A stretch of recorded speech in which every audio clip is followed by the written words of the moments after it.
Emmett Calloway had not fired his rifle at a living man in 9 years. He broke that vow the morning he walked into Harlan's Creek and heard a crowd of 40 men laughing at a woman they had tied a burlap sack over and placed on a shipping crate like a broken piece of furniture. He didn't reach for his gun that morning. He reached for his money. 3 gold coins. Every eagle he had. And when he finally cut that sack away in the firelight of his mountain cabin, the face staring back at him stopped his heart cold. If this story moves something in you, stay with me until the very end and drop a comment telling me what city you're watching from. I want to see how far this story travels. And if you haven't already, please subscribe and follow this channel so you never miss what comes next. The bidding had already reached $12 by the time Emmett Calloway heard the laughter. He was standing at Gideon Pruitt's counter inside Harlan's Creek General Provisions, counting out coins for 50 pounds of flour and a box of Winchester cartridges, when the sound reached him through the plank walls of the store. Not the ordinary brawl noise of a frontier mining town on a Saturday, but something uglier. A unified mocking roar with a rhythm to it, the kind that rises and falls as a crowd feeds off someone else's suffering. Pruitt heard it too. The storekeeper's hands stilled over the countertop. He was a thin, nervous man with ink-stained fingers and the permanent expression of someone bracing for bad news. "Don't ask me about it," Pruitt said quietly, before Emmett had opened his mouth. "It ain't my business, and I'd rather it weren't yours neither." Emmett set down his last coin and looked at the man. "What ain't your business?" Pruitt rubbed the back of his neck and glanced toward the window. "Roscoe Dunbar. He sent east for a mail-order bride back in September, paid $50 to some matrimonial house in St. Louis, paid for her stagecoach fare, the whole arrangement. Coach rolled in before dawn this morning." He paused. "Dunbar took one look at her and lost his mind. Says she's disfigured. Says the agency swindled him. He's out there right now trying to auction her off to the miners to get his money back." Emmett's jaw tightened. "A woman. He's got a feed sack tied over her head," Pruitt said, his voice dropping lower. "So, nobody has to look at her, he says. Reverend Hoole tried to step in. Dunbar shoved him off the boardwalk into the mud." Pruitt finally met Emmett's eyes. "McGraw Calloway, I mean. I know that look. Don't do anything that gets you shot." Emmett picked up his rifle from where it leaned against the counter. "Have my provisions loaded on the mule when I come back." He didn't run. He walked. His boots struck the warped wooden boardwalk with the slow, deliberate cadence of a man who had learned long ago that rushing toward violence only fed it. The crowd was gathered in the wide dirt clearing between the livery and the assay office. 40 men, maybe more miners, caked in rock dust. Drifters, a handful of saloon regulars with bottles still in hand. They were arranged in a rough circle, and at the center of that circle stood Roscoe Dunbar, on top of a shipping crate waving a crumpled piece of paper above his head. Dunbar was a heavy-set man with the florid complexion of someone who drank more than he worked, and he was performing for his audience the way men perform when they've convinced themselves cruelty is entertainment. Emmett stopped at the outer edge of the crowd and looked past Dunbar to the figure seated on an overturned barrel beside him. She was small. That was the first thing he registered. Small and entirely motionless, like something that had given up on being seen.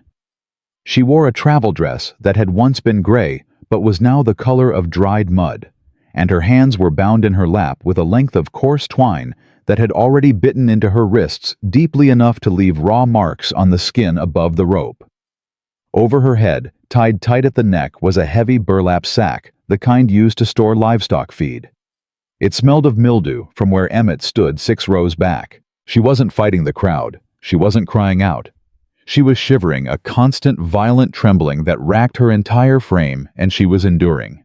That was all, just enduring. "I'm telling you straight, boys," Dunbar bellowed, gesturing at her with the paper that St. Louis Matrimonial Society sent me damaged goods. "I paid for a sturdy, God-fearing woman, and what rolled off that coach is something out of a nightmare. I won't have her near my property. I won't have her near my animals.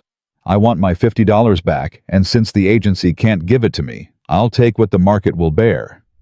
A man near the front yelled, "How bad is she, Roscoe?" Bad enough that I advise whoever buys her to keep the sack right where it sits, Dunbar called back. Unless you want your hair to go white in the night. He grinned at his own joke. Half the crowd laughed with him. I've got a bid of $12 from Pete Hawkins. Who'll give me 15? Emmett pushed forward. The men near the back felt him coming before they saw him. Something about the way he moved cleared space without demanding it, and they stepped aside, and the men in front of them stepped aside, until the circle opened up enough for Emmett to walk through to the center. Dunbar noticed him, and his showmanship faltered for just a half second. Calloway, didn't figure you for a man in the market for a wife. You figured wrong about most things, Emmett said. He wasn't looking at Dunbar. His eyes were on the woman on the barrel. Up close through the frayed weave of the burlap, he could see the faint movement of her breathing, shallow, rapid, controlled. She had heard his voice. Her head had turned a fraction of an inch toward the sound, listening. The rope on her wrists, Emmett said. His voice carried no heat. Take it off. Now see here, Calloway. Dunbar puffed up, playing to his crowd. This is a legal commercial transaction. I've got a standing bid, and I intend to honor the process.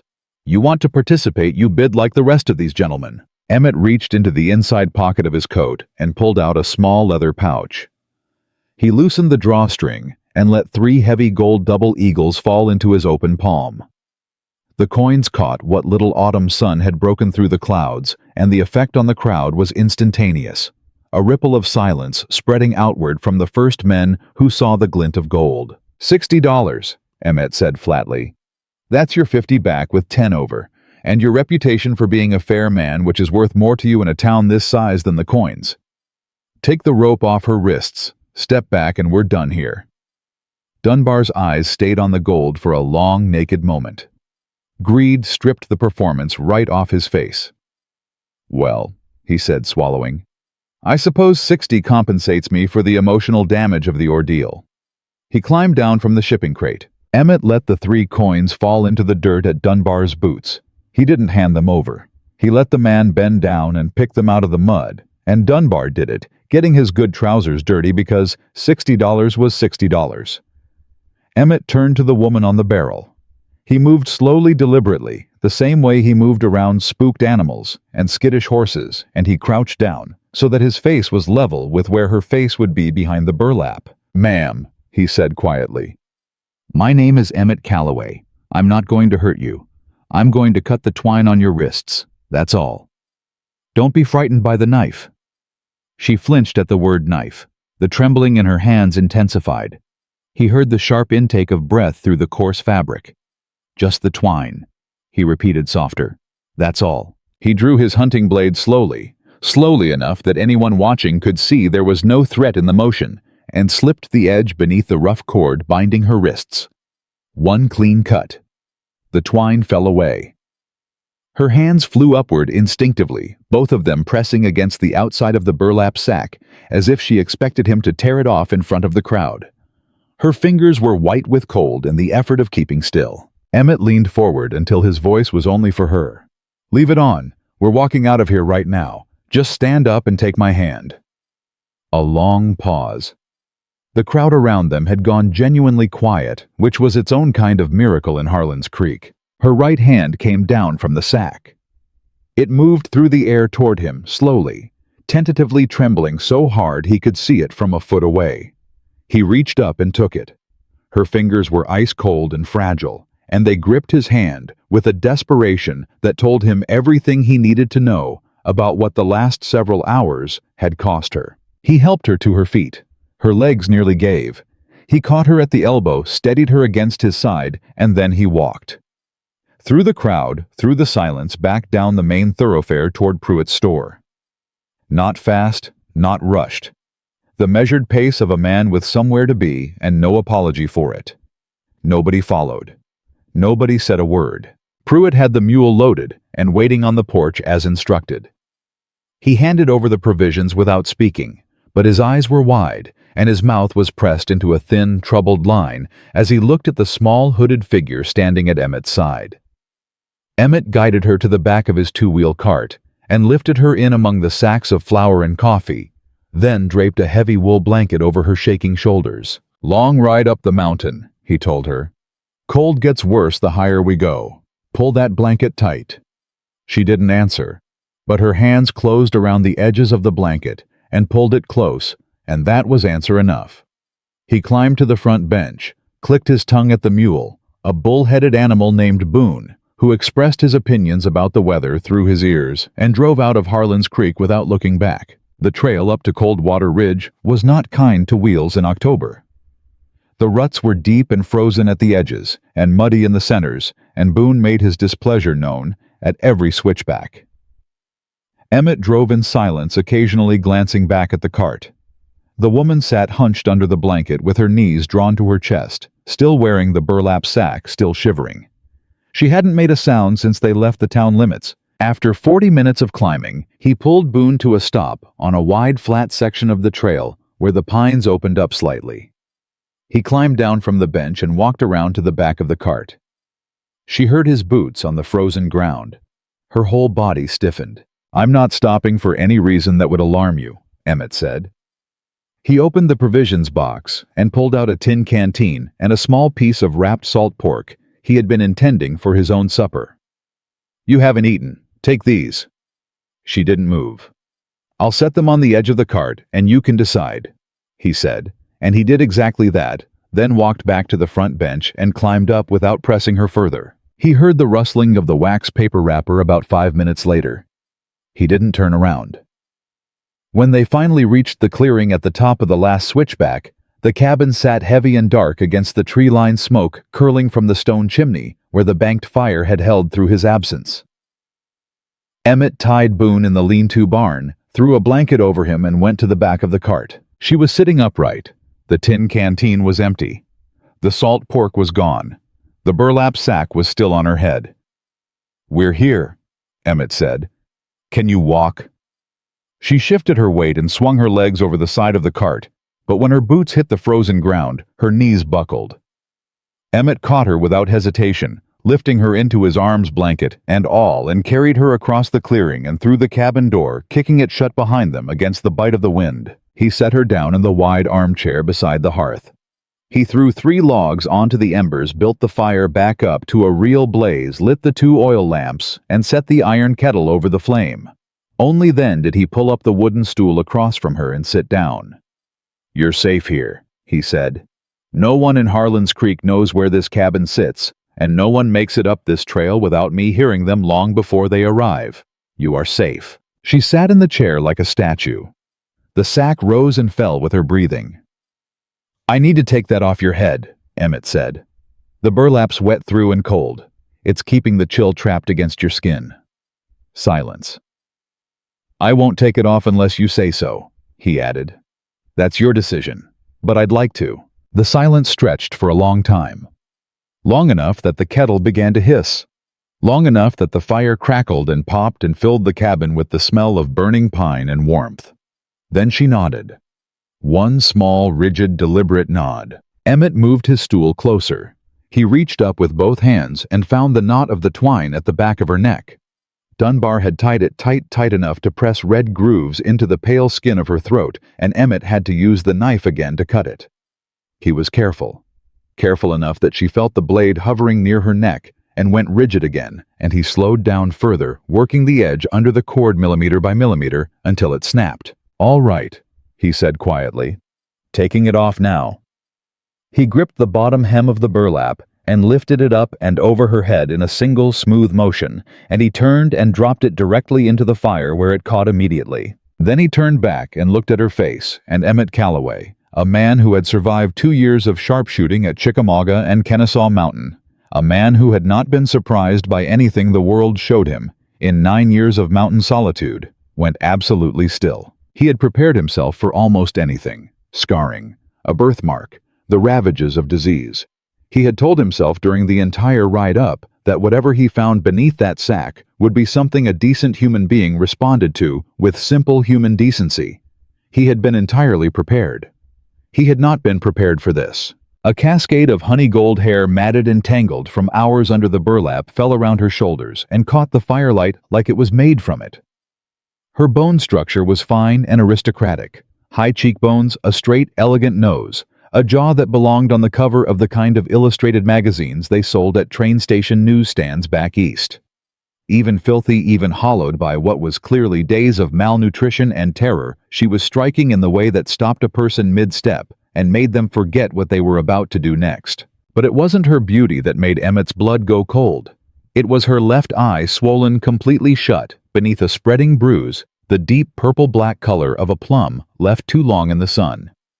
It was the split at the corner of her lip, crusted and raw.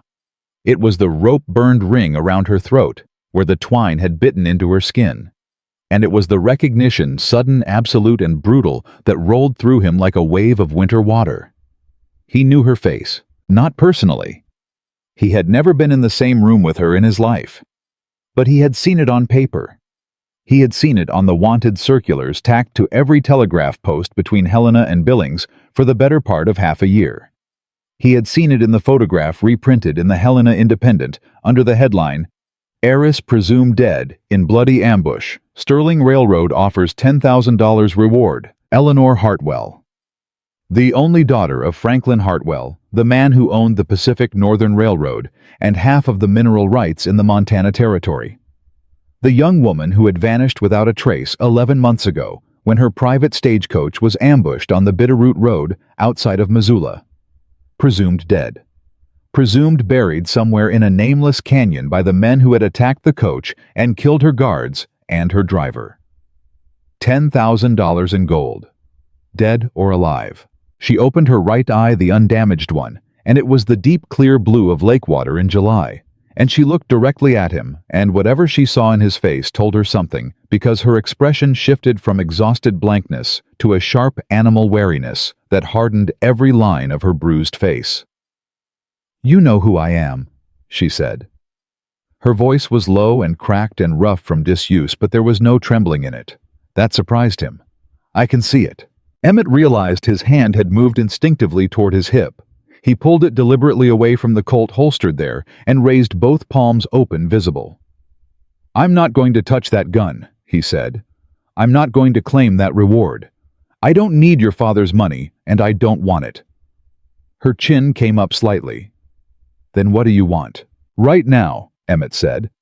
"I want to get something warm into you before you fall over sideways from hunger. And then I want to know what in God's name happened to you, and how you ended up on an auction block in Harlan's Creek." She stared at him for a long moment. Her fingers had tightened on the arms of the chair. He could see her calculating, reading the cabin, reading the room, reading him. Measuring distance to the door, distance to the rifle leaning against the wall, the knives hanging from the rafters. "The rifle is faster than you'd expect me to be," Emmett said plainly. "But I'd appreciate it if you didn't make a run for it in the cold without boots that fit you. I have no intention of stopping you if that's what you decide. I'm just telling you it's below freezing outside." Something flickered across her expression. Not trust, not yet. But something adjacent to it, the first thread of it, thin as wire, appearing in spite of herself. The kettle boiled. Emmett stood slowly, moved to the hearth, and poured water over a handful of dried mint and willow bark in a tin cup. He set it on the small table beside her chair without touching her, and returned to his stool. "Willow bark dulls pain," he said. "You've got at least 2 cracked ribs from the way you're holding your side, and that eye needs to drain. It'll help with both." She looked at the cup, then at him, then at the cup again. "It's not poisoned," he said. "If I wanted you dead, I had 40 miles of trail to make that happen." A beat. Then she reached out and wrapped both hands around the tin cup and lifted it to her lips. Her hands were steadier than they should have been given everything. That steadiness told him something about who she was underneath the bruises and the terror, something stubborn and unbowed that even months of whatever she had endured had not managed to reach. "You said you want to know what happened," she said, not looking at him. She spoke into the steam rising from the cup. "Why?" "Because Emmett said whoever did this to you is still out there. And if they're looking for you, which I expect they are, they're going to eventually trace that matrimonial agency's records to Harlan's Creek. And when they do, they're going to come up this mountain." He paused. "So yes, I want to know." Eleanor Hartwell set the tin cup down on the table with a small, precise click. She straightened her spine, a reflexive, almost unconscious gesture of posture and dignity that looked entirely out of place in his rough cedar cabin and was somehow the most telling thing she had done since he removed the sack, and she looked at him directly with that one clear blue eye. "It was my fiancé," she said. "Weston Aldridge." Emmett held very still. He knew the name. Everyone in the territory knew the name. Aldridge Steel Foundries. 3 senators on retainer. A man who had the governor's ear and the Pinkerton agency's respect, and the manners of a diplomat wrapped around the character of something considerably darker. "We were engaged to be married in April." Eleanor continued, her voice leveling out as she spoke, taking on the flat, controlled quality of someone reciting facts because feeling them is not yet survivable. "My father arranged it. A merger Hartwell Railroad's western expansion routes combined with Aldridge's foundry contracts. I hated Weston from the first dinner. He had a way of looking at the servants that told you everything you needed to know about who he actually was." She paused, and something moved behind her eye. "But Father wanted the merger, so I agreed." "The ambush," Emmett said. "We were traveling by private coach to inspect a new spur line near Missoula. My father wasn't with us, just me, Weston. 2 guards and the driver." She picked up the cup again, more for something to hold than to drink. "The men came out of the tree line on the south switchback. 6 of them. I thought it was a robbery. I reached for my travel case to give them the jewelry." A pause. "Then I heard Weston laughing." Emmett said nothing. He was standing outside the coach door, shaking hands with the man leading the group. A large man they called Dutch McCready. He runs a gang that operates out of the Bitterroot Valley. Weston paid them, not to rob us." She set the cup down again. "To kill everyone in that coach and make it disappear." "But you didn't disappear," Emmett said. "McCready recognized me," Eleanor said. "He'd seen my photograph in the paper after my father's railroad received a government contract. He pulled me out of the coach before his men before they—" She stopped, breathed, continued. "He told Weston that killing Franklin Hartwell's daughter would bring the U.S. Army and every Pinkerton in the West down on his head, that I was worth more breathing than dead." Her jaw tightened. He was right about that. As long as I was simply missing Weston, could claim I died in the ambush and push through the merger without me. My father would sign over my shares in grief. McCready got paid to keep me alive and invisible. "He sold you," Emmett said, "to a trader in Kansas City who dealt in women for remote placements. They gave me a false name, Clara Webb. When I tried to run the first time, that's where these came from." She gestured briefly toward her face, toward her ribs. "By the time they put me on the stagecoach for Harlan's Creek, I had a false history, false papers, and a man named Roscoe Dunbar waiting for his mail-order wife." She met Emmett's eyes. "Dunbar opened the coach door, took one look at my face, the bruising I suppose decided I was cursed or diseased, and put the sack over my head before I could speak a single word." The fire crackled between them. Outside, the first real wind of the coming night moved through the pines. 11 months, Emmett said quietly. 11 months, she confirmed. He stood up from the stool, moved to the hearth, and threw another log onto the fire. He kept his back to her for a moment longer than necessary, giving them both a beat of quiet. "Miss Hartwell," he said, turning back, "we are snowed in for at minimum 3 weeks. That blizzard I came down the mountain ahead of will block the pass road by morning, and it won't reopen until November is done. No one climbs Coldwater Ridge in 4 feet of powder. Not outlaws, not Pinkertons, not anyone." She looked at him steadily. "And after the snow melts, Emmett said, you make your own choice about what you do next and where you go. I'll have no part in returning you to anyone or collecting any reward. You have my word on that, for whatever the word of a man you met 3 hours ago is worth." Eleanor studied his face for a long time. He let her look. He didn't perform reassurance or fill the silence with promises.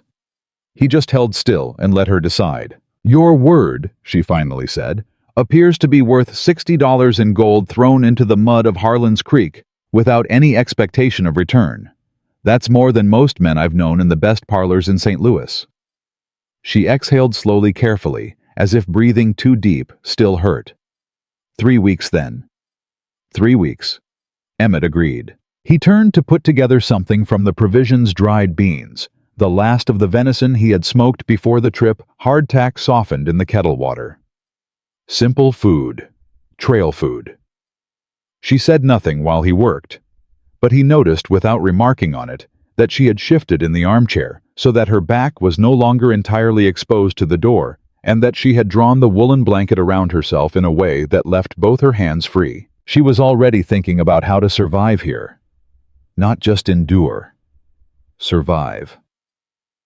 Emmett Calloway set the tin plate beside her chair and returned to his own side of the fire, and the first night of a long Montana winter closed in around the cabin, like a fist sealing them both inside, something neither of them had names for yet. She slept for 14 hours the first night, which told Emmett more than any doctor's report could have. He had given her the cot behind the canvas partition he strung up along the back third of the cabin, a length of heavy sailcloth he used for drying pelts, repurposed now into something approximating privacy. He took the floor near the fire with his bedroll and his rifle, and the trained half-sleep of a man who had spent 2 years in a war where closing both eyes completely was a form of suicide. He woke twice in the night. Once when the wind shifted and rattled the shutters hard enough to sound like knocking. Once when he heard her cry out from behind the canvas, a short, sharp sound cut off immediately, the way a person cuts off a sound when they've spent months learning that making noise brings consequences. He lay still and listened. After a moment, the cot creaked as she settled again, and the cabin returned to silence. In the morning, he had coffee boiling and a pan of cornmeal mush on the iron plate before she emerged. She appeared around the edge of the canvas wearing the same ruined travel dress. Her gold hair loosely braided her face in the full daylight, showing the damage more clearly than the firelight had allowed. The bruising around her eye had deepened overnight to the yellow-green of a bruise working its way toward the surface. The cut on her lip was scabbed and healing. She moved carefully, one hand unconsciously pressed to her left side where the ribs were. She looked at the coffee, then at him. "Sit down," Emmett said, "before you fall down." She sat.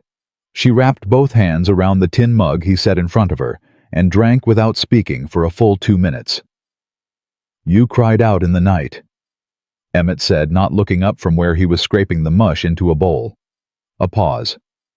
"I know. You don't have to explain it." "I wasn't going to," she said. He set the bowl in front of her. She looked at it, then picked up the spoon and ate with the focused, joyless efficiency of someone who had learned not to waste food, regardless of how it tasted. He respected that. He didn't comment on it. "The mule," she said after a while. "Does he need water?" Emmett glanced at her. "I watered him at first light." "I heard you go out." She kept her eyes on the bowl. "I wasn't sure if you were coming back." He let that sit in the air between them for a moment. "Miss Hartwell, if I had any intention of not coming back, I would have left you in Harlan's Creek." She looked up then.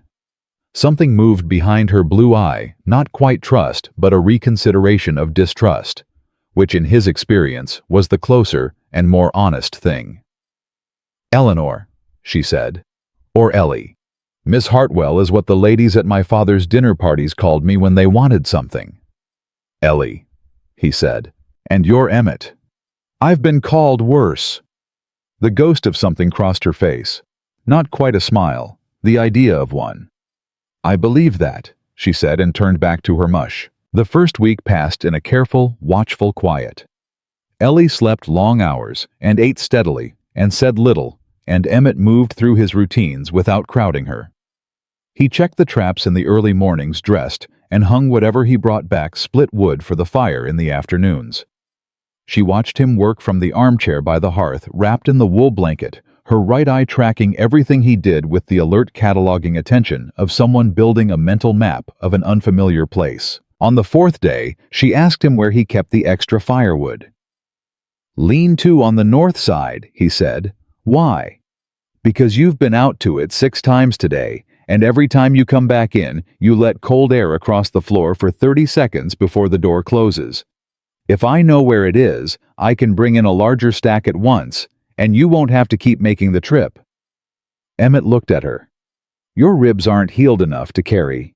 "Tell me where you keep the leather gloves," she said. "The heavy ones. And I'll manage the ribs myself, thank you." He told her where the gloves were. He didn't follow her outside or offer to help. He listened to the creak of the lean-to door, the measured rhythm of her gathering wood, slow, careful, no excess movement. And when she came back in with her arms full and set the stack neatly beside the hearth, without any display of the effort it had cost her, he simply nodded and went back to what he was doing. That evening she said unprompted, "You were in the war." He was cleaning the Winchester at the table. He didn't stop. "What makes you say that?" "The way you sleep. Half in and half out. And the way you move through a room, you check the corners.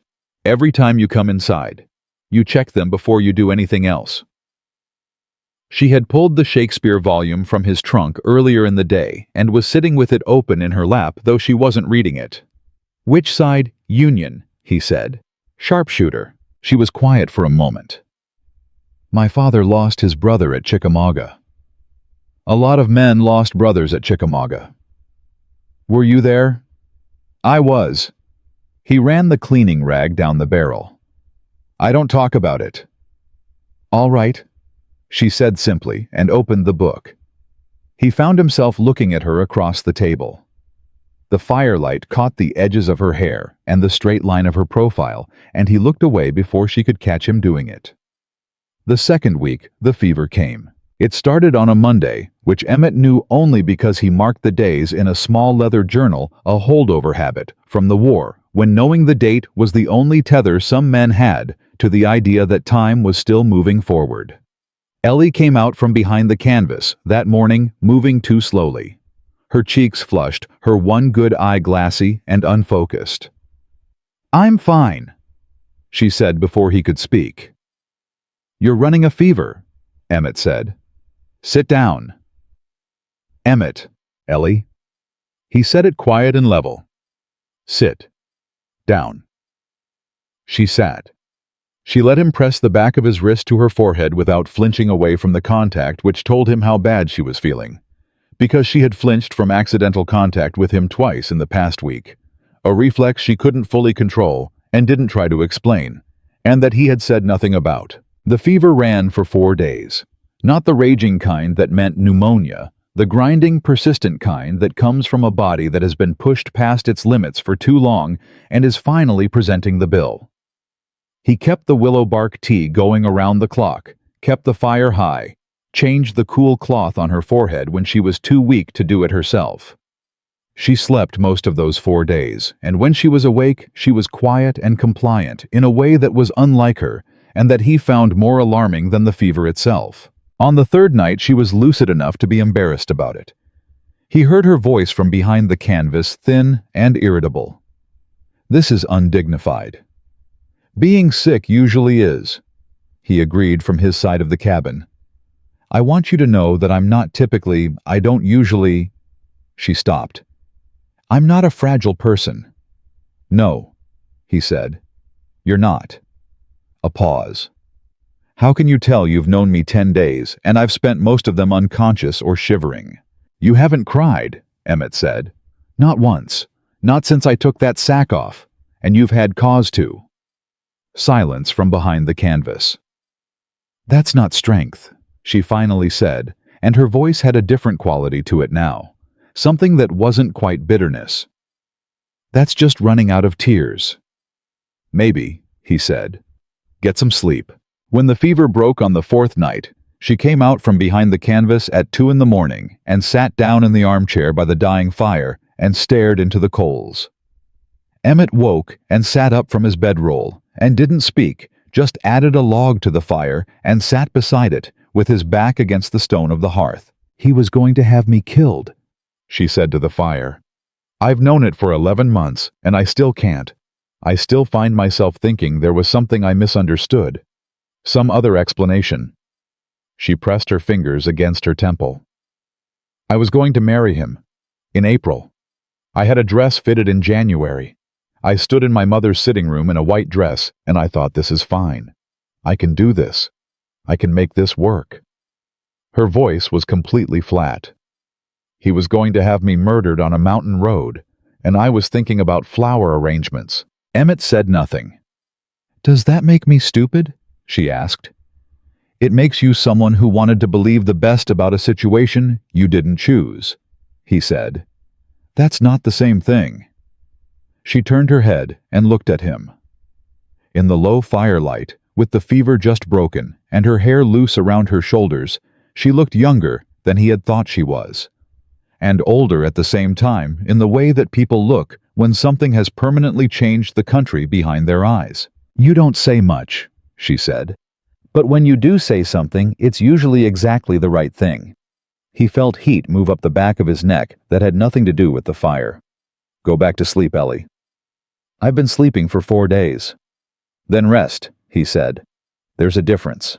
She turned back to the fire, and they sat like that in silence for a while, and it was not an uncomfortable silence. It was the silence of two people who have begun to understand the shape of each other without needing to fill every space with words. The third week, she started asking to learn things. It began with the rifle. She came to him one morning while he was at the table going through the mechanism of the Winchester, checking the lever, action wiping down the internal components, and she stood across from him and watched for a few minutes without speaking. "Show me how that works," she said. Emmett looked up. "The action. All of it. From the beginning." "You know how to shoot." "I know how to hold one and pull the trigger," she said. "My father let me fire his hunting rifle twice when I was 12. That's the extent of it. That's not enough." He studied her. "Why now?" She didn't hesitate. "Because when Weston's men find me, and they will find me eventually, because men like Weston Aldridge do not leave loose ends, I intend to be something more than a loose end." Her chin lifted slightly. "I spent 11 months being moved from place to place by men who thought I was helpless. I will not spend whatever time I have left being helpless, in fact." Emmett pushed back his chair and gestured to the seat across from him. "Sit down. We'll start with the firing pin." She sat, and he disassembled the Winchester piece by piece across the table between them, naming each component, explaining the function, watching her eyes track every movement. With the same focused attention, she turned on everything that interested her, which he was coming to understand was nearly everything. She asked good questions, precise ones, not performative ones. She didn't ask things she could figure out herself. When she didn't understand something, she said so directly without embarrassment, and when she understood it, she moved on without excess comment. By the end of the first session, she could name every component. By the end of the second, she could reassemble the action in order. By the third day, when he handed her the Colt revolver lighter, a double action model with a shorter grip that fit her hand, without requiring her to adjust, she turned it over, once checked that it was unloaded, and dry-fired it into the far wall 3 times with a steadiness that surprised him. "Your trigger pull is too hard," he said. "You're anticipating the shot. Your grip is compensating." "Show me." He stood and moved around to her side of the table. He positioned his hand over hers on the grip, demonstrating the adjustment without taking the gun from her, letting her feel the correction rather than telling her about it. She made the adjustment on the next pull, and the next, and the next. "Better," he said. "How much better?" "Enough that the first shot would find what you were aiming at." She lowered the revolver and looked at it in her hand. "The man who had me in Kansas City," she said quietly. "His name was Holt, red beard missing the top of his left ear. If I ever see him again, I want to be able to do something about it." Emmett was quiet for a moment. "He hurt you. He reminded me repeatedly and with enthusiasm that I was property." She set the revolver down on the table with a careful click. "I would like to remind him otherwise." "Then we'll practice every day until you can put 3 rounds in a 6-inch circle at 15 yards. How long will that take?" "For most people, months." She picked up the revolver again. "I'm not most people." He believed her. He had been coming to that conclusion for days in the accumulation of small evidence, the way she had rearranged his provision storage to be more efficient without commenting on it, the way she had started cooking their meals, because, as she put it, she'd been eating his cooking for 2 weeks and it was fine, but she had opinions the way she had sat down one afternoon with his logbook of trapline records and reorganized his notations into a system that would let him track yield by location across seasons. She wasn't surviving in his cabin, she was improving it. He noticed, but he didn't say anything. He just quietly adjusted to sharing the space with someone who occupied it differently than he did. One evening, near the end of the third week, Emmett came in from checking the snow depth on the pass road, still impassable, still another week at minimum, and found Ellie at the hearth stirring a cast-iron pot. The smell that hit him when he came through the door stopped him mid-step. Actual food. Not mush, not boiled jerky, not hardtack softened into paste. Something with the dried sage, and the smoked venison, and the beans she had found at the back of his provisions box, and the faint sharp scent of the wild onions she had apparently found somewhere near the lean-to. "Sit down," she said without turning around. "Before you fall down." He recognized his own words coming back to him, and something shifted in his chest, a loosening of something he had kept locked for a very long time. He sat. She brought 2 bowls to the table and sat across from him, and they ate together without ceremony. And the food was without question the best thing he had tasted in at least 3 years. "Where did you learn to cook?" he asked. "Our cook, Mrs. Beam. She said a woman who couldn't feed herself was just a pretty liability." Ellie looked down at her bowl. "I was 16. I thought she was being unkind. I've spent the last 11 months revising that opinion." "Smart woman," Emmett said. "She was." A pause.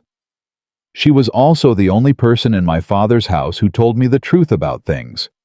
Everyone else told me what they thought I wanted to hear." She stirred the stew without lifting the spoon to her mouth. "Do you know what the most dangerous thing is for a woman with money and a certain kind of face? It's that people stop telling you the truth. About everything. About yourself, about the people around you, about what the world actually is." She looked up at him. "I didn't know what Weston Aldridge really was, because no one around me was willing to say it out loud. They all wanted something from my father." Emmett met her eyes across the table. "He was a man who valued things over people," he said. "That kind always show it eventually. The only question is whether you're close enough to get hurt by it when they do." She was quiet for a moment. Then she said, "You're doing it again." "Doing what?" "Saying the exactly right thing." She picked up her spoon. "It's unsettling." Emmett looked at his bowl and said nothing, and the fire burned low and steady, and outside, the wind had dropped to something almost gentle, and neither of them spoke again until the bowls were empty and the silence between them had taken on a quality that was different from all the silences that had come before. It warmer and more complicated, and carrying the first faint scent of something neither of them was yet willing to name. The pass road opened on a Thursday. Emmett knew it before he checked it, the way a man who has lived 9 winters at altitude learns to read the air, something in the temperature, the quality of the wind coming down off the high peaks, the way Boone had started pacing the lean-to with renewed impatience. He pulled on his coat before first light and walked the quarter-mile to the switchback overlook, and stood there long enough to confirm what he already knew. The snow had compacted and crusted. The road was passable. Not comfortable, not easy, but passable. He stood there longer than he needed to. When he came back inside, Ellie was already up coffee on the cabin, smelling of wood smoke and the dried rosemary she had discovered in the bottom of his provisions box, and begun using in ways he never would have thought to. She read his face before he said a word. "The road," she said. It wasn't a question. "Opened sometime in the night." He hung his coat on the peg by the door. "You could ride down by midday if you wanted." She was quiet for a moment, her hands wrapped around her mug. "Where would I go?" "That's your business to decide, not mine." "I know it is." She set the mug down. "I'm asking what you think." Emmett sat at the table. He had been turning this over in his mind since the moment he confirmed the road was clear, standing alone at the overlook with the cold coming off the snow and the first pale light beginning at the horizon. He had spent the walk back trying to figure out how to say the next part honestly, without it sounding like something it wasn't meant to be. "I think," He said carefully, "that Weston Aldridge has had 11 months to build whatever story he's telling about your disappearance. I think your father has been grieving you and making decisions based on that grief. I think if you walk into Helena or Missoula or anywhere else right now, alone without documentation, without anyone who can corroborate what happened to you, the first person with a financial interest in your silence is going to make sure that's exactly what you get." Ellie was watching him steadily. "So you think I should stay?" "I think you should be careful," he said. "There's a difference." She picked up her mug again. "But you think I should stay?" He held her gaze. "I think you're not ready. My ribs are healed." "I'm not talking about your ribs." She set the mug down a second time. "Then what are you talking about?" 3 weeks ago, Emmett said you couldn't put 3 rounds in a 6-inch circle at 15 yards. Now you can do it at 20 with your offhand in under 4 seconds. He leaned forward slightly. "But you've never shot at something that was shooting back, and Weston Aldridge will not send polite men." The cabin was very quiet for a moment. "How long?" she asked. "Another month, maybe 6 weeks. Enough time for me to teach you what I actually know, not just the mechanical parts." He paused. "And enough time for us to figure out what you're going to do when you walk back into the world. You need a plan that doesn't get you buried quietly." Ellie looked at him for a long time, that particular way she had of looking at him now, different from those first careful days when she was reading him for threat. This was something else, something more direct and more searching. "You've thought about this a great deal," she said. "I've had time. So have I." She stood and took her mug to the hearth and poured a second cup she didn't drink, just held. "I've been thinking about my father. He's not a cruel man, Emmett. He's a foolish one, which is sometimes worse because cruel men at least understand what they're doing. My father let Weston into our lives because he wanted the merger more than he wanted to ask hard questions. But he does love me. When he thinks I'm dead—" She stopped. Her voice had thinned. "He'll have signed everything over by now. Everything I was supposed to inherit. Every share of the railroad my grandfather built. Weston will have it all legally. Not if you're alive to contest it. Not if I can prove what happened." She turned from the hearth. "And the only proof is buried somewhere in the Bitterroot Valley with Dutch McCready and whatever documents Weston used to pay him. Or," Emmett said, "it's sitting in whatever Pinkerton report was filed on your disappearance. They investigated the scene. They would have found evidence that the ambush wasn't a robbery. They just didn't know who paid for it." He met her eyes. A living Eleanor Hartwell with a coherent testimony changes every conclusion they drew. Something hardened in her expression. Not anger, but resolution. The kind that comes when a person stops grieving what was lost and starts calculating how to recover it. He had seen that look come over soldiers on the second day of a battle, when the shock of the first day burned off, and the mind turned cold and purposeful. It was not a comfortable look. It was exactly the right one. "Then we need to be smart," she said. "Not just brave. Smart." "Yes," he agreed. "All right." She sat back down across from him. "Then teach me what you actually know, starting today." What followed was the most concentrated 4 weeks of Emmett Calloway's life since the war, which was not a comparison he made lightly. He taught her everything. Not just the shooting, though they practiced every morning, until the Colt felt like an extension of her hand, until she was drawing and firing in a single fluid motion, until she could reload the cylinder by feel in the dark. He taught her tracking, reading the prints in the snow around the cabin, identifying the difference between animal weight and human weight, recognizing the particular compression pattern of a man trying to move quietly. He taught her the 12 places a person could approach the cabin from, and which 3 of them were invisible from the windows. He taught her how to bank a fire, so it died slowly and left no smoke trail after dark, how to read a horse's behavior when strangers were in the tree line, how to listen to a building's silence and hear the difference between empty and waiting. She absorbed everything with the same focused, unsentimental attention she brought to all of it. She made notes in the back of his leather journal, small precise notations he discovered one evening while looking for his own entries, written in a neat hand that belonged to someone trained by expensive tutors and then forged by 11 months of survival. "You're writing it down," he said. She didn't look up. "Is that all right? It's smart." "I know." She turned a page. "That's why I'm doing it." One afternoon near the end of the 4th week of her extended stay, Emmett was at the table sharpening his hunting knife while Ellie sat across from him, ostensibly reading the Shakespeare. But actually, he could tell not reading it at all. Her eyes were too still on the page. She was thinking. "Ask it," he said. She looked up. "Ask what?" "Whatever you've been working up to for the last hour." She set the book down. "Why did you come down from the mountain before you found me, I mean? You said you only came to town twice a year. What made you come when you did?" He ran the whetstone down the blade. "Winter provisions, same as always." "That's not what I mean." She folded her hands on the table.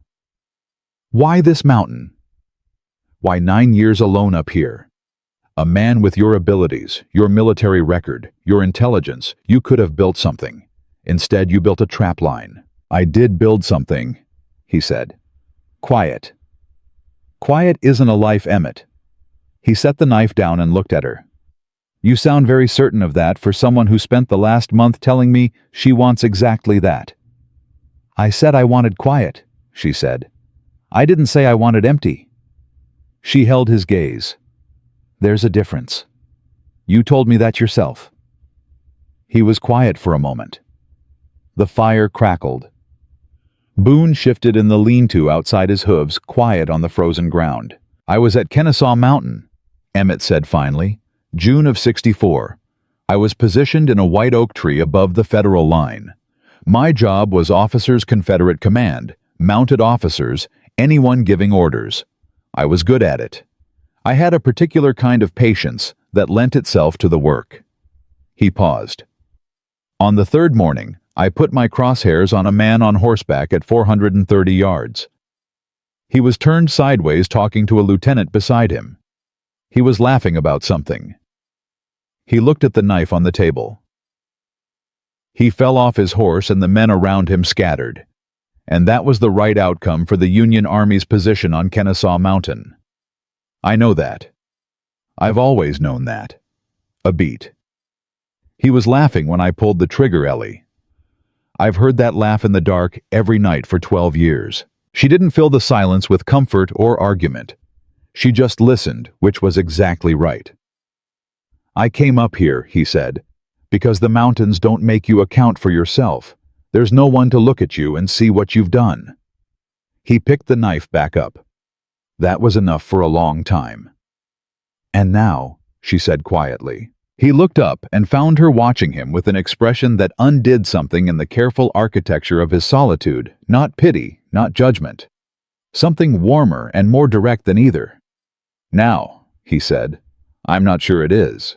The moment stretched between them thin and significant.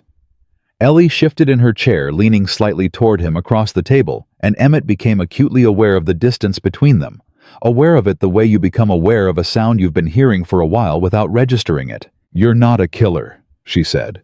It was the same thing she had said on the 3rd night of her fever, half-conscious and talking to the ceiling.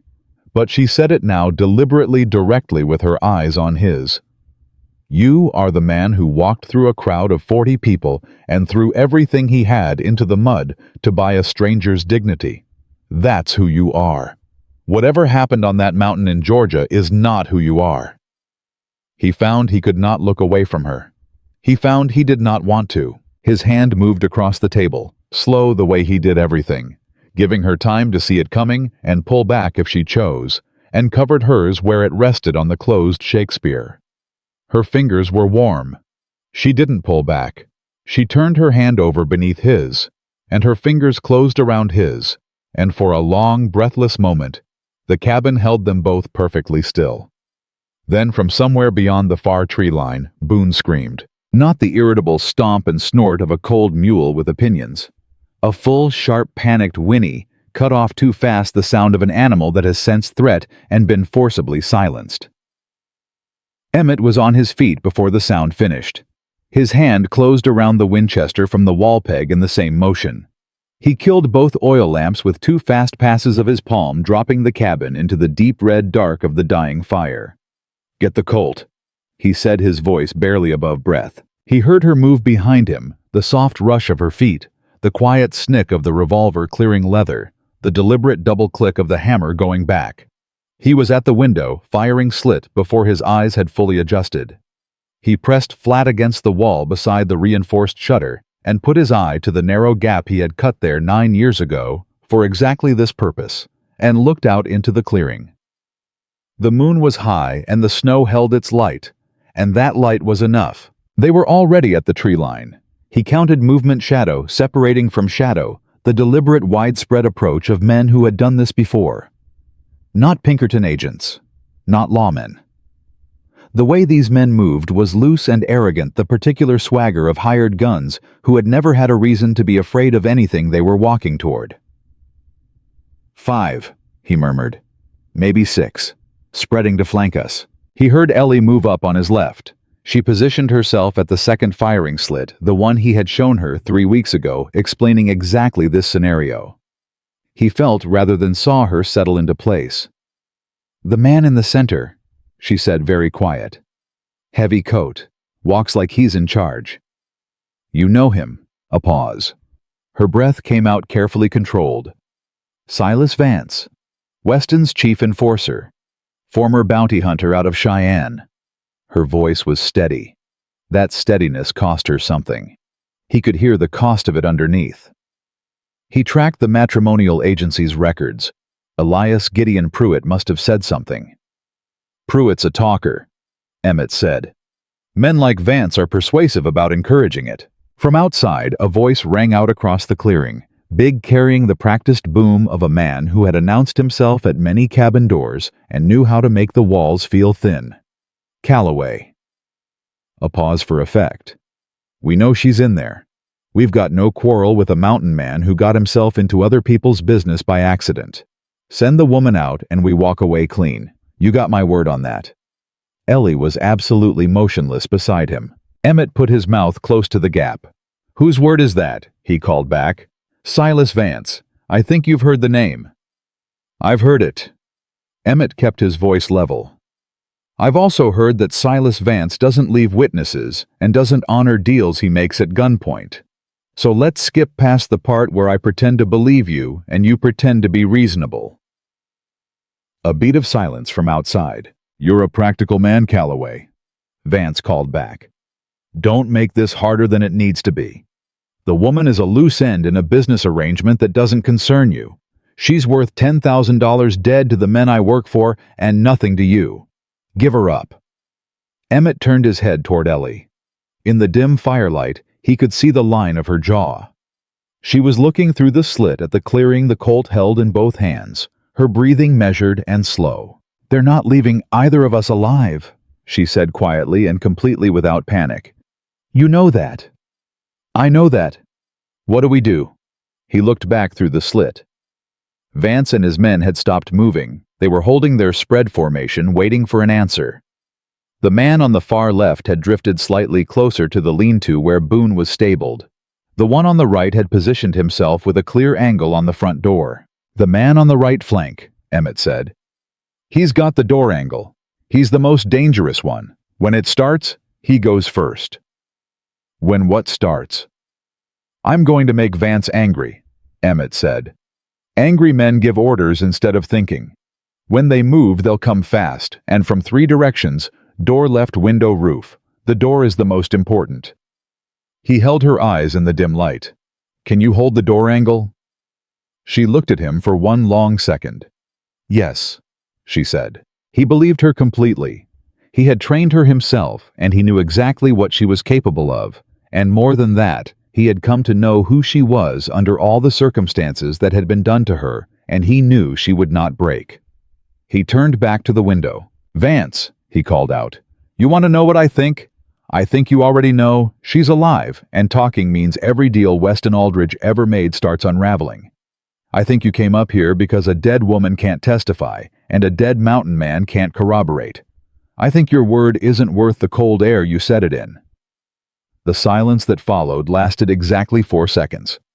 Then the night came apart at every seam. The first volley hit the cabin like a hammer striking an anvil, a deafening simultaneous crack from multiple positions that drove splinters of wood from the shutter frames and sent Emmett flat against the wall by pure trained instinct. The heavy cedar logs absorbed what they were built to absorb. The cabin held. Ellie had dropped into a crouch at the second firing slit without being told. He heard the Colt come up. "Not yet," he said sharply. "Let them burn their first rounds. They're shooting blind." She held. He heard her breathing measured, deliberate, the breathing he had drilled into her over 4 weeks of practice. In through the nose, out through the mouth. Trigger finger indexed, straight, not curled. She was doing everything right. The volley lasted 6 seconds and then broke into individual fire, the pattern of men who had discharged too fast and were now reloading in the dark, moving to new positions. Emmett tracked the muzzle flashes through his slit. 2 from the tree line, left 1 from behind the lean-to, 1 from the right at the door angle. He had counted 4 distinct positions. That left Vance unaccounted for. That was the problem. "The man on the right hasn't fired again," Ellie said. "I know. He's moving." "I know." Emmett leveled the Winchester through the slit and found the lean-to shooter a muzzle flash and then a silhouette shifting left behind the woodpile. He tracked, exhaled, squeezed. The Winchester cracked and the silhouette dropped and didn't rise. Return fire immediately hammered the shutter and Emmett pulled back. A second shooter from the left tree line opened up, walking his shots across the front wall of the cabin in a tight pattern, disciplined fire. Not panicked, shooting. Vance's men were professionals. "Left window," Emmett called. 2 of them, covering fire while someone moves. Ellie crossed the cabin in a low run, put her back against the wall beside the left window, and waited. He watched her from across the room. She wasn't looking at him. She was listening to the pattern of fire, counting the intervals between shots, the way he had taught her, building the rhythm in her head. The left window shutter took 3 impacts in quick succession. In the silence that followed, she came off the wall, fired twice through the gap, and went back flat against the wall before the return shot came. The return shot came high and wide. "I hit 1, she said. Not excited, not shaken, just reporting." "How do you know?" "The shooting pattern changed. There's only 1 of them now." He crossed to her position and looked through the gap. She was right. 1 position, single shooter, more cautious now. The lean-to shooter was down. The 2 left flank shooters were now 1. That was 3 accounted for 1, confirmed down. Which left Silas Vance and at least 1 other man, positions unknown. The shooting from outside stopped. That silence was worse than the gunfire. Emmett had learned in the war that the most dangerous moment in a firefight was not the loudest one. It was the one right after the loud part stopped, when men were repositioning, when the plan had changed, when something you hadn't anticipated was already in motion. He heard it 4 seconds into the silence. Not from outside, from above, boots on the roof. Careful, slow weight distributed, someone who knew how to move on a pitched surface without giving themselves away. Vance. Had to be Vance, because no one else would have sent his men in first, and held himself back, positioning for exactly the angle the frontal assault couldn't provide. "Chimney," Emmett said. Ellie's head came up. He was already moving. He grabbed her by the arm and pulled her toward the far corner of the cabin, away from the hearth, and in the same motion he reached back and seized the iron poker from beside the fire. He shoved Ellie behind the heavy oak table. "Stay low and stay there." "What are you—" Something dropped down the chimney. It hit the iron fireback with a metallic clank and rolled onto the hearthstones, and the fuse was already burning a bright, fast-moving spark in the cabin's darkness that gave Emmett exactly 1 second to make the only decision available. He crossed the distance to the hearth in 3 steps, grabbed the dynamite with his bare right hand, the heat of the fuse searing the edge of his palm, pivoted on his left boot and hurled it hard toward the side window. His shoulder hit the frame as he threw, and the shutter burst outward, and the stick of dynamite cleared the opening by inches. The explosion was enormous and contained everything that word means: sound concussion. a wall of force that came back through the open window and hit him in the chest and threw him across the cabin. He struck the floor hard enough to gray out for a moment, his ears replaced by a high sustained whine that swallowed the world. He lay there for what felt like a long time, but was probably 3 seconds staring at the ceiling, trying to remember which direction was up. His right hand was burning. The cabin was full of smoke and disturbed plaster, and the smell of scorched wood and black powder. Then the front door came in. Not knocked, kicked a single massive impact that tore the crossbar clean through the bracket and swung the door open hard enough to crack the interior wall. Silas Vance stepped through it, and even in Emmett's dazed and ringing state, he registered the man big wide through the shoulders, a long gray duster, and a wide-brimmed hat, and the particular kind of stillness that belongs to men who have done violence so many times it has stopped costing them anything. He was holding a sawed-off, double-barreled shotgun, and it was leveled at Emmett's chest, and Emmett was flat on the floor, with his Winchester 3 feet out of reach and his right hand not cooperating. Vance looked down at him with the comfortable expression of a man who is already thinking about what comes next. "I'll give you credit," Vance said, his voice carrying easily across the wrecked cabin. "Most men would have tried to run." He cocked both hammers with his thumb. "You actually made this difficult. I don't say that to many people." Emmett looked up at him and said nothing. His hand was reaching slow and quiet for the Colt still holstered at his hip. Too slow. He knew it was too slow. Vance would see the motion before the gun was halfway clear. "The woman," Vance said, scanning the cabin. "Where—" He didn't finish the sentence. From the far corner of the cabin behind the overturned oak table, Eleanor Hartwell stood up. She stood with both feet planted at shoulder width, the Colt Lightning held in a two-hand grip, her arms extended and level and absolutely steady. Her golden hair was loose and wild. Her face was smeared with plaster dust and powder smoke, and her eyes, that clear, deep July lake blue, were cold and entirely without hesitation. She had the gun pointed at the center of Silas Vance's chest. Vance's head turned toward her, and something shifted in his expression. Not fear. Men like Vance had made their peace with fear a long time ago, but recalculation. He still had the shotgun. He began to bring it around toward her. "Don't," Ellie said. One word, quiet and final as a door closing. Vance looked at her face. Whatever he saw there made him stop moving for just long enough. She fired 3 times. The Colt's double-action cycling smooth and fast, the way Emmett had trained it into her, not 3 separate decisions, but one continuous motion, each shot following the last before the sound of it had finished. Vance stood for one suspended moment, the shotgun still in his hands. A look of genuine surprise crossing his face for the first and last time in his life. Then his knees went, and he went down forward, and the shotgun hit the floorboards unfired, and Silas Vance did not move again. The cabin was absolutely silent, except for the ringing in Emmett's ears and the sound of his own breathing. Ellie stood behind the table with the Colt still extended. He watched her chest rise and fall fast, then deliberately slower as she brought it under control. She lowered the gun.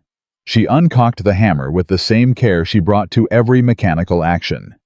She set the weapon on the table beside her with a precise, quiet click. Then she came across the cabin to where Emmett was still on the floor and dropped to her knees beside him, her hands moving to his face, his shoulders checking. "Are you hit?" Her voice was stripped down to something essential. No performance, no composure. Just the direct, urgent need to know. "Not shot," he said. "My hand." She found his right hand and turned it over. The fuse burn across the palm was raw and blistered. She hissed slightly through her teeth. "That's going to need cleaning. In a minute." He pushed himself up to sitting with his left arm. The cabin was still full of smoke, the ringing in his ears, gradually giving way to the return of the world's ordinary sounds. The fire still burning low in the hearth, the wind outside Boone's frantic movement in the lean-to. He looked at Ellie. The last shooter. Left flank. One still standing. She met his eyes. "I'll check the window." Carefully, she went to the left window and looked through the slit. 30 seconds. A minute. "He's gone," she said. "His horse was tied down at the switchback. I can hear it moving." One man running. One man who would reach civilization eventually and tell whatever story served his survival, which meant their window was closing. Emmett got to his feet. His head was still ringing. His right hand was burning badly, and his shoulder where it had hit the window frame had stiffened into something that was going to be much worse by morning. He stood in the middle of his wrecked cabin and looked at Ellie and made himself say the next thing clearly. "We have to go," he said. "Tonight. If that man reaches Weston Aldridge before we reach your father, it's over." She looked around this cabin. Her eyes moved over it, the overturned table, the blown-out window, the shattered shutter, the figure of Silas Vance on the floor, all of it. She took the time to really look at it. "All right," she said. "Ellie." I said all right. She turned back to him. "What do we take?" He packed in 12 minutes. He had done emergency strikes before the war had trained that into him, and he knew the difference between what was necessary and what was merely familiar. Ammunition first. All of it. The Winchester, the Colt, and her spare cylinder. The money pouch from under the floorboard. His military identification papers. Hardtack and dried meat for 3 days. 2 heavy blankets. The small leather journal with Ellie's notations in the back. He almost left the journal. He took it anyway. Ellie packed nothing because she had arrived with nothing. She stood at the door in the heavy coat he had given her 2 weeks ago, his second one too large for her, but warm, with her Colt holstered at her hip and her hair pulled back and her chin level, and she looked like someone who had made a decision and was finished second-guessing it. He saddled Boone in the lean-to, working one-handed where the right hand wouldn't cooperate, and brought out the roan gelding they had stabled there since Vance's men had left their horses tied at the switchback 2 weeks back. A good animal, even-tempered, that Ellie had been riding on the trail practice he had put her through. She took the roan's reins without being offered them, checked the cinch herself, and mounted in one smooth motion. He noticed she sat the saddle differently than she had 6 weeks ago, not like a society woman on a pleasure ride, but like someone who had learned that a horse was a tool for survival and treated it accordingly. They rode down off Coldwater Ridge in the dark, the snow crusted and hard enough to hold the horse's weight without breaking through the stars, giving just enough light to read the trail. Emmett rode in front, where he knew every turn.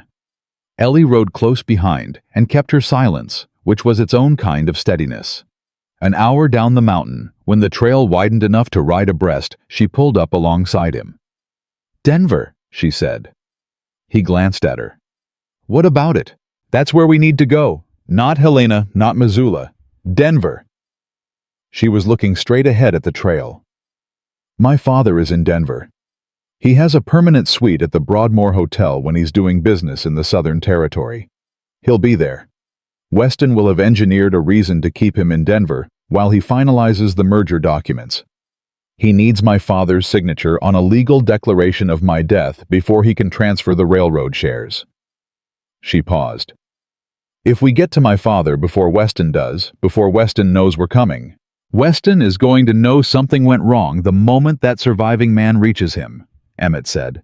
"How long does that take? Nearest telegraph station from Harlan's Creek is Glenwood Springs. Hard ride, bad roads, maybe 2 days. Then we have 2 days. She looked at him now, and even in the darkness, he could see the precision in her expression, the same look she had when she was reassembling the Winchester action, working through the sequence of a complex problem with the parts laid out in front of her. "We ride through to Buena Vista. Take the stage to Pueblo, telegraph my father's attorney from Pueblo to warn him, and arrive in Denver ahead of whatever story the surviving man is going to tell." Emmett considered this. "Your father's attorney. Can he be trusted?" "Gerald Mast has worked for my family for 20 years. He was my mother's attorney first. He knew me when I was 8 years old, and he has never in all that time shown the slightest interest in anyone's money, except the interest of whoever he was serving." A pause. "He's also the only person in my father's circle who told me privately 3 weeks before the ambush that he had concerns about Weston Aldridge's financial disclosures." "He warned you. I didn't listen." Her jaw tightened briefly. "I'm listening now." Emmett nodded once. "Buena Vista, then Pueblo, then Denver." "Yes. 3 days. Maybe 4 if the stage road through the pass is still rough. I know. She paused. Emmett, my father will want to compensate you. He's going to reach for his checkbook the moment he sees you. I want to warn you now so you're not caught off guard. He glanced at her. What do you suggest I do when he does? I suggest, she said, that you let me handle my father. He was quiet for a moment. The horse's hooves were steady on the crusted snow, and the dark was deep on either side of the trail, and somewhere far below them, the lights of the valley were just beginning to appear at the edge of sight. All right, he said. They rode on. After a while she spoke again, and her voice had lost the tactical precision and taken on something quieter. The cabin, she said. I know it's damaged. The window, the shutter, the door bracket. It can be repaired. I'll make sure it is. That's not a negotiation, Emmett. That's a fact. He didn't argue. He had learned over the past weeks which of her statements were conversation and which were decisions already made. This was the second kind. The journal, she said after another silence. I saw you take it. You left it. I didn't think you'd want it. The notations in the back, it's your journal. You wrote everything you learned in it, he said. Seemed right that you should have it. She was quiet for a moment. That's either very practical or very sentimental. Can't it be both? She looked at him sidelong, and something moved across her face that he had been learning to recognize over the past several weeks, the expression she wore when she was choosing not to say the full thing she was thinking, keeping it back, not from dishonesty, but from caution, from the habit of a woman who had learned that saying the full thing too soon was a form of vulnerability she could not always afford. He recognized it because he wore the same expression himself, and for the same reasons. They reached the valley floor just before dawn. The town of Buena Vista was still dark smoke beginning to rise from early chimneys, the stage depot not yet open.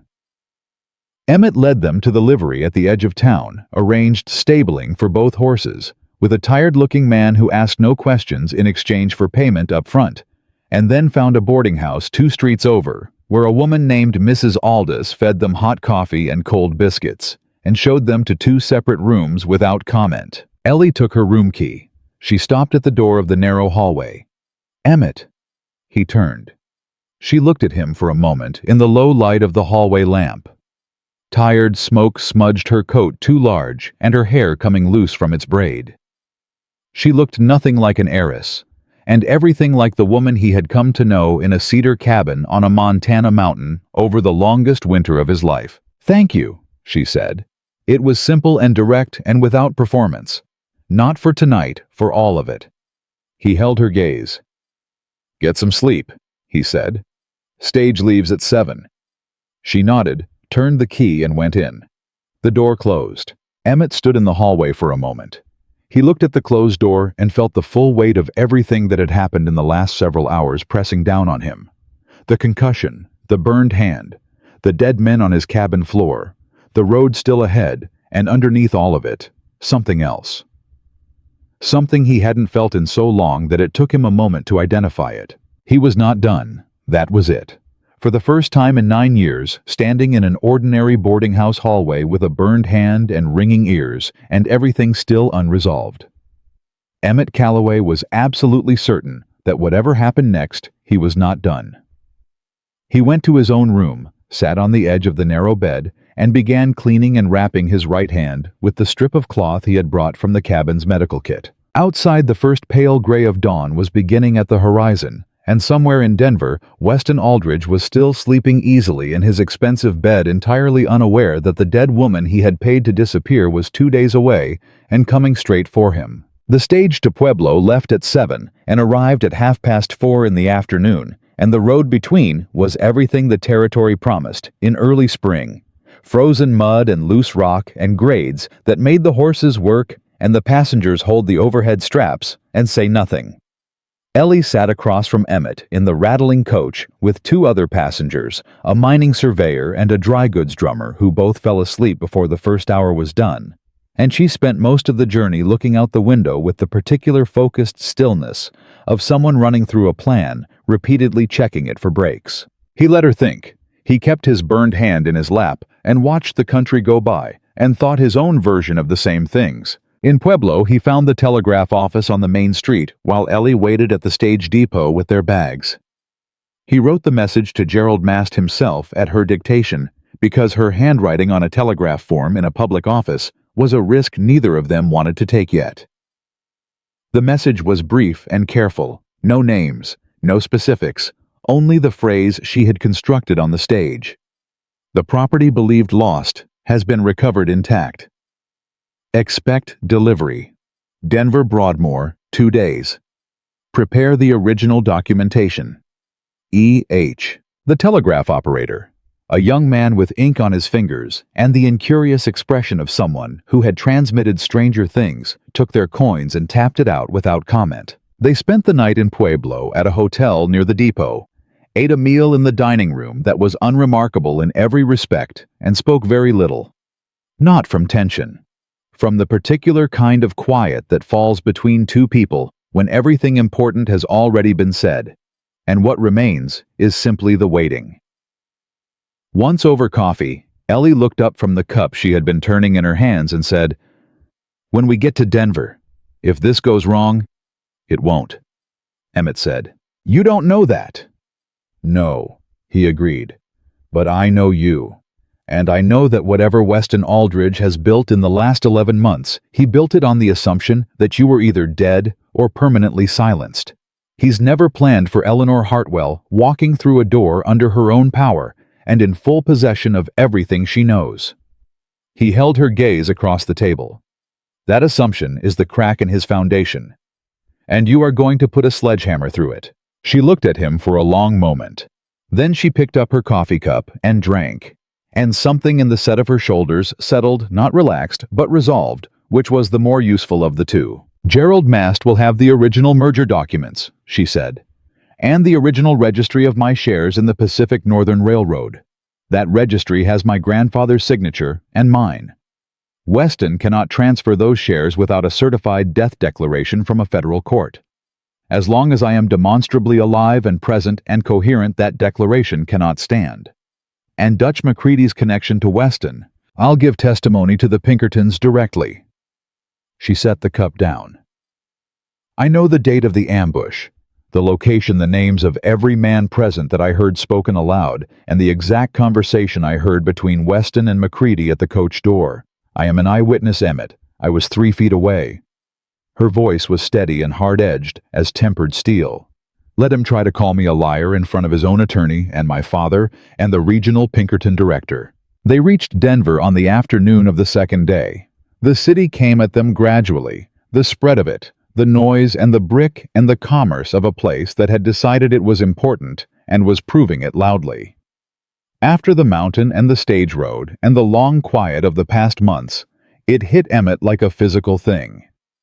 The crowd and the clatter of it, the smell of coal smoke and hoarse and close-packed humanity. Ellie sat straighter as the stage rolled in. He watched her put herself back together the way he had watched her do everything deliberately economically without waste. She straightened her coat. She smoothed her hair with her hands, working it into a passable braid without a mirror. She squared her shoulders and set her jaw, and by the time the stage stopped, what sat across from him was no longer the woman he had carried through a blizzard into a cedar cabin. It was Eleanor Hartwell, and the difference was significant. "Ready?" he said. She looked at him. "I've been ready for 11 months, she said. "I just needed to survive long enough to do it." They took a hired hack to the Broadmoor. Emmett had been in fine hotels before years ago. In another life he had been commissioned and feted and presented to generals, who shook his hand and thanked him for services he had spent the subsequent decade trying to forget. He knew how to move through marble lobbies without showing that the marble made him want to walk back out into the open air. He walked beside Ellie through the Broadmoor's entrance, his hat in his hand, his coat brushed clean as it was going to get his expression, giving away nothing. Gerald Mast was waiting for them in a private sitting room off the main lobby, and he was on his feet before the door was fully open, and the sound he made when he saw Ellie was not the sound of an attorney seeing a client. It was the sound of a man who had loved a little girl, who used to sit on the corner of his desk and ask him what all the papers said, and who had believed for 11 months that she was dead. Eleanor. His voice broke completely on the two syllables. He was a small, neat man in his 60s with white hair and the careful hands of someone who had spent his life handling things that mattered, and those hands were shaking when he crossed the room and took both of hers in them. My godchild, Gerald. She held his hands and let him look at her, and Emmett saw the thing that crossed her face in that moment, not the composed, strategic Eleanor Hartwell who had planned this encounter on a stage road through the mountains, but the younger one underneath the one who had been frightened and alone for 11 months, and had not allowed herself to show it to anyone. Her eyes went bright. She held it back. Barely. Your father, Mast said, collecting himself with visible effort. He's upstairs. Eleanor, the past year has been very hard on him. He signed documents last week. Preliminary transfer authorization of your shares to Aldridge Holdings, contingent on the federal death declaration, clearing next.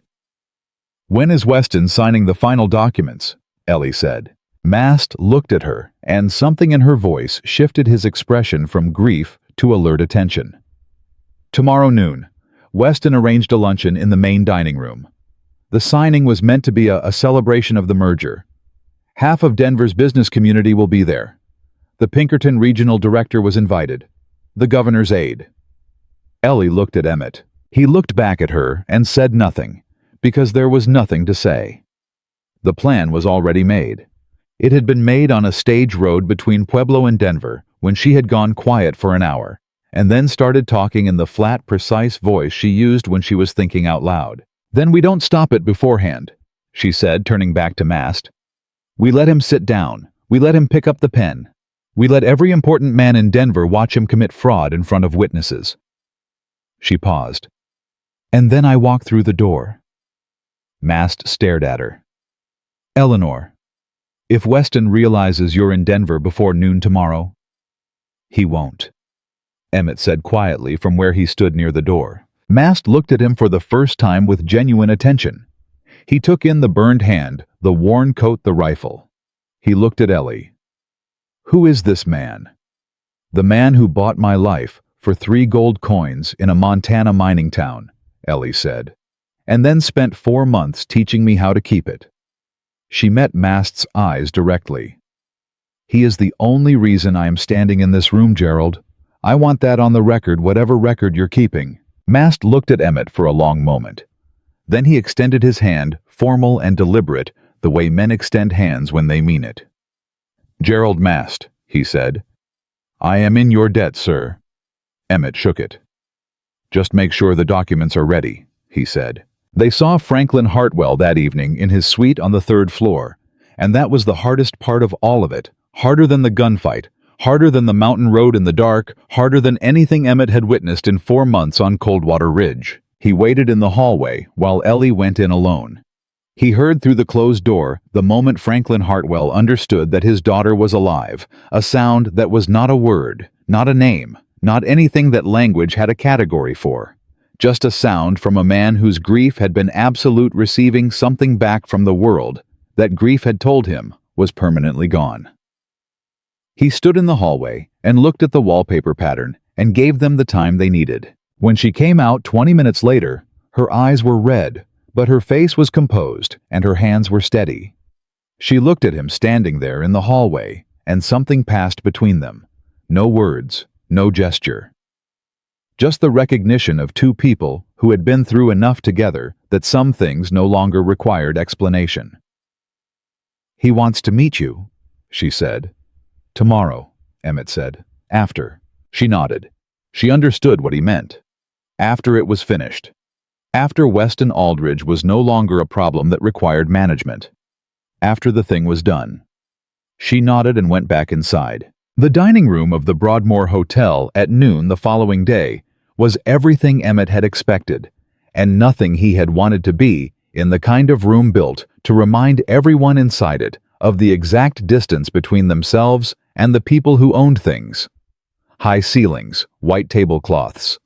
The quiet, expensive murmur of men conducting business in surroundings designed to make the business feel inevitable. He was in the 2nd floor gallery 40 minutes before anyone sat down. He had identified it the previous evening, a wrought iron balcony running the interior perimeter of the dining room, used for service access, wide enough for a man to lie flat behind the railing with a clear sightline to the tables below. He had asked no one's permission. He had simply gone up. He positioned himself with the Winchester and waited, the way he had been trained to wait. The patient suspended stillness of a sharpshooter. The mind going quiet, and the body going still, and the world narrowing to the geometry of the room below and the variables that mattered. Weston Aldridge arrived at 11:45, which told Emmett something about him. A man who arrived early to a room wanted to own it before the other people got there. He was younger than Emmett had imagined, though he didn't know why that surprised him. Evil had no required age.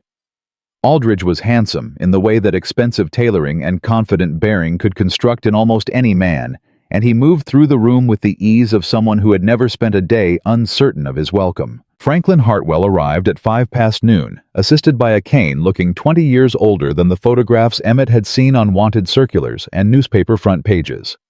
He sat beside Aldridge with the vacant going through the motions compliance of a man who had been thoroughly grief-broken and had not yet found his way back. Gerald Mast sat at the far end of the table with a leather document case in front of him. He did not look up at the balcony. He had been told not to. The Pinkerton regional director, a broad man named Chambers, whom Emmett recognized by reputation, sat 2 seats down, with the comfortable watchfulness of a man whose job was to be present at the signing of important documents, without anyone expecting him to think too hard about them. At 12 minutes past noon, Weston Aldridge reached for the gold-nibbed pen that had been placed beside the document stack and dipped it in the inkwell and prepared to sign Eleanor Hartwell into legal non-existence. The main doors opened. The sound they made carrying across the dining room was not dramatic. 2 heavy doors swinging on well-oiled hinges made only a moderate sound. But the room heard it the way a room hears a change in atmosphere. A collective involuntary attention, every head turning toward the entrance in the same moment. Eleanor Hartwell stood in the doorway. She had found a dressmaker the previous evening. Emmett didn't ask how she had managed it in the time available, because by now he understood that Eleanor Hartwell, accomplishing something under difficult conditions, was simply the baseline of who she was. She wore a deep blue riding habit, severe and elegant cut, with the kind of precision that announced its own authority. Her golden hair was dressed high. Her back was straight. The only thing that was not the picture of a wealthy woman in full command of her circumstances was the Colt Lightning at her hip, and she had put it there deliberately. The room did not know what it was seeing for approximately 3 seconds. Then Franklin Hartwell made a sound, and his cane hit the marble floor, and his chair went backward as he stood, and that sound, the sound of a father's recognition, cut through the dining room like a clean blade. Eleanor. He said it like a prayer, like the only word he had left. Weston Aldridge had gone the color of the white tablecloth. The gold-nibbed pen was still in his hand, suspended above the documents, and he was staring at the woman in the doorway with the expression of a man watching the foundation of everything he has built open up beneath him. Ellie walked down the center of the room between the tables, her eyes fixed on Aldridge with the same cold, level calm she had brought to the firing slit of a Montana cabin while men were shooting at the walls. The crowd of Denver's finest parted for her. They didn't know why. They did it anyway. "Put the pen down, Weston," she said. Her voice carried the full length of the room, without effort, clear and unhurried, and entirely without mercy. "That document is a fraud, and everyone at this table is about to become a witness to it." Aldridge found his voice. It came out wrong, too high, too fast, the performance of composure rather than the real thing. This is an imposter. This woman has no, my name," she said, stopping 10 feet from the table and letting the room hear every syllable, "is Eleanor Frances Hartwell. My grandfather was James Callum Hartwell, who built the Pacific Northern Railroad's first spur line out of Cheyenne in 1861. My father is Franklin Hartwell, who is standing behind you, and who I believe recognizes me perfectly well." She tilted her head slightly. "Gerald, read the share registry entry dated March 1878. Mast opened the leather case without hesitation and read it aloud, including the signatures, including the notary seal, including the language that made Eleanor Hartwell's personal authorization irrevocably necessary for any transfer of her inherited shares. Chambers, the Pinkerton director, was on his feet. Aldridge was on his feet too, and what came off him now was not composure, but its complete absence. The raw, cornered panic of a man whose entire constructed reality was collapsing in real time in front of an audience of witnesses he himself had assembled. His hand went to his jacket. Emmett's eye was already at the rifle's sight. His breathing was already controlled. The room below him was a geometry problem with one correct answer, and he had done this 10,000 times in circumstances considerably less forgiving than a hotel dining room. Aldridge drew a small silver derringer and pointed it at Eleanor's chest. "If you will not stay dead," he said, and his voice had gone somewhere beyond calculation into something uglier and more honest, "then I will put you there myself right now in front of—" The shot from the balcony was very loud in the enclosed space. The derringer left Aldridge's hand. More precisely, a significant portion of the hand left with it, and Aldridge's voice left the register of threat and entered the register of agony, and he went down sideways against the table and then onto the marble floor, and the room erupted in the predictable human response to a gunshot in an enclosed space. Chairs overturned, women's voices, men diving for cover. 4. Hold your positions. Chambers had his own weapon out and was using the voice of a man who had been in enough chaos to know how to make it stop. "Everyone hold." From the balcony, Emmett stood. He was visible to the room. He held the Winchester with the barrel skyward, deliberately non-threatening, and looked down at Chambers below. The man on the floor hired the gang leader known as Dutch McCready to ambush the Hartwell stagecoach on Bitterroot Road 11 months ago, Emmett said. His voice carried easily down into the dining room. "Miss Hartwell is an eyewitness. She was 3 feet away when Aldridge gave the order. She has been held by McCready's associates for 11 months and can provide dates, names, and locations." He paused. "You have your criminal, Mr. Chambers. The rest of the evidence is buried in the Bitterroot Valley and will take your men approximately 2 weeks to recover if you start now." Chambers looked at Emmett. He looked at Eleanor. He looked at Aldridge weeping on the marble floor over what remained of his shooting hand. He made the calculation that a man in his profession made when the evidence was arranged clearly in front of him. "Take him," Chambers said to the 2 agents flanking the room, and that was that. Franklin Hartwell had crossed the room in the time it took all of this to happen, moving faster than a man with a cane had any right to move, and his arms were around his daughter. And he was saying things into her hair that were not meant for any audience. And Ellie had her arms around him, and her eyes were closed, and the composed, tactical Eleanor Hartwell was for just this moment entirely set aside. Emmett came down from the balcony. He came through the side service door and walked into the dining room, which was still in controlled chaos, and crossed it toward the exit. "Calloway." He stopped. Ellie had pulled back from her father and was looking at him across the overturned chairs and the stunned crowd. Franklin Hartwell stood beside her with his hand on her arm, looking at Emmett with the expression of a man trying to take accurate measure of another very quickly. "You're leaving," Ellie said. It was not quite an accusation. It was something more complicated, recognition of a pattern she had been watching long enough to know. "You're home," he said. "You don't need—" "I need you to stop walking toward that door," she said, "and come stand here instead." The dining room was still full of people. Chambers's agents were managing Aldridge. Half of Denver's business establishment was watching from behind overturned chairs. Franklin Hartwell was watching with the focused attention of a man who had just understood that the accounting for what his daughter had survived was larger and more personal than he had initially grasped. Emmett stood where he was. Ellie walked to him. Not quickly, deliberately, with the same measured, purposeful stride she used for everything that mattered. She stopped in front of him and looked up at him and said in a voice meant only for him, "You told me I could go wherever I damn well pleased when the snow melted." "I did," he said. "Then I'm telling you the same thing." Her eyes were direct and clear and entirely steady. You can go back to that mountain. You can go wherever you want. But I want you to know that wherever I build what comes next, and I am going to build something, Emmett, something real, something that means something. I want you there. Not as a hired hand, not as a bodyguard."